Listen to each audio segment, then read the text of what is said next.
another 271 Nigerians affected by the recent xenophobic protests in South Africa are expected to arrive in Lagos today as the evacuation exercise continues.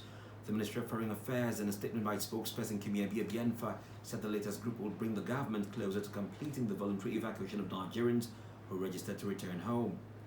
The ministry added that 593 Nigerians have already been evacuated from South Africa in 2 earlier operations.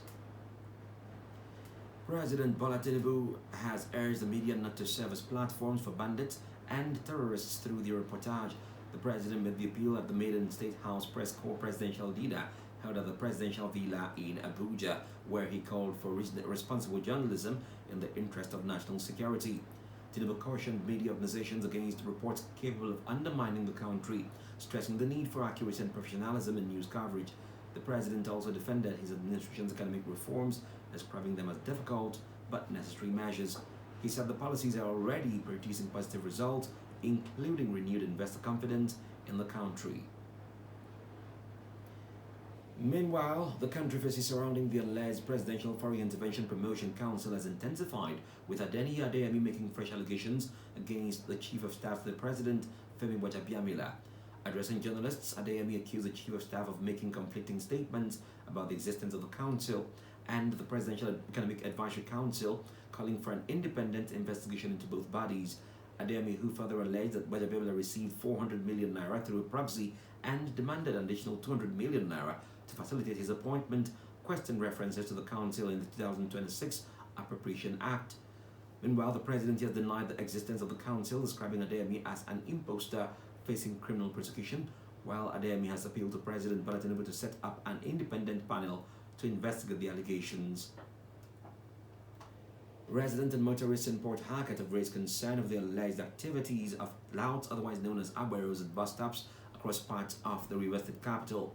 Some callers on my Demand program claim the louts collect up to 200 naira from commercial drivers at bus stops, a practice they say contributes to higher transport fares. The respondent also alleged that some security operatives use the hoodlums for unofficial duties, describing the situation as worrisome and calling for urgent government intervention.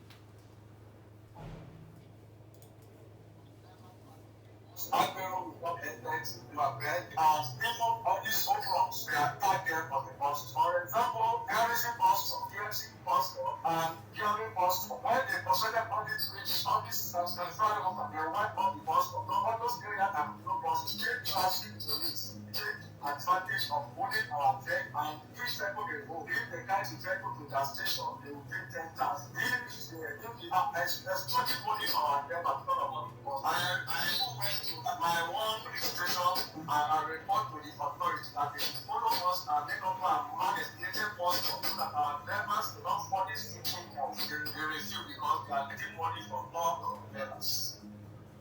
Meanwhile, Chairman of the Commercial Drivers Welfare Association Abali Parkula, Deacon Superior Odigba, urged commuters to board vehicles on their designated bus stops and motor parks.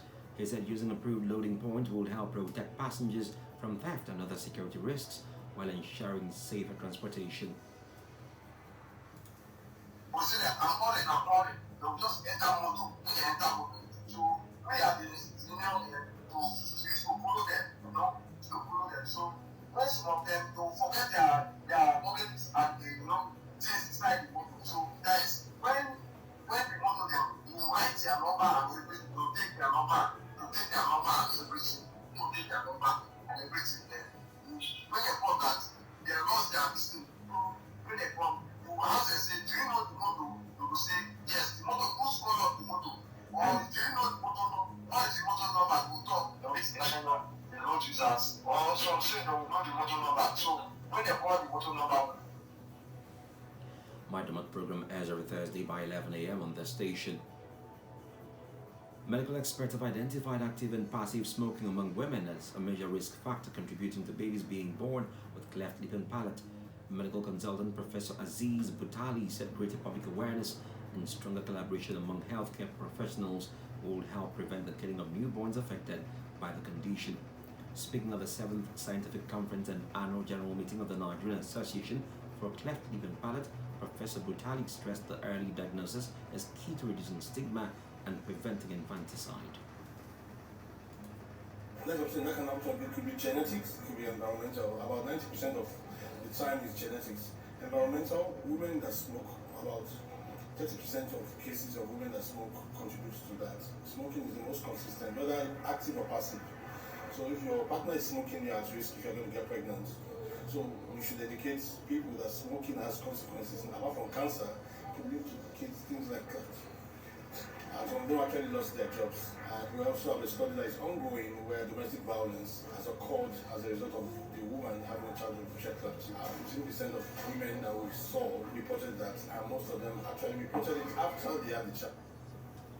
Meanwhile, some Rivers parents whose children successfully underwent corrective surgeries shared their experiences with our correspondent, highlighting the benefit of early medical treatment. I was born with my experience. Well, when I had him, I was sad. I was, maybe depressed because of the situation.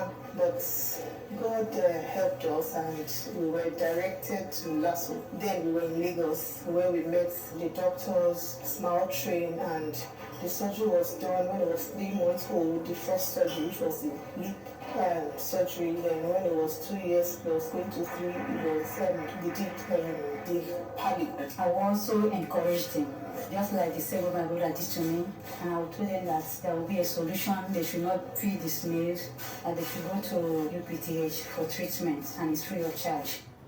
You're still listening to the news at noon on Wave of M91.7 Port Harcourt. Up next is foreign business and sports news. Do stay with us.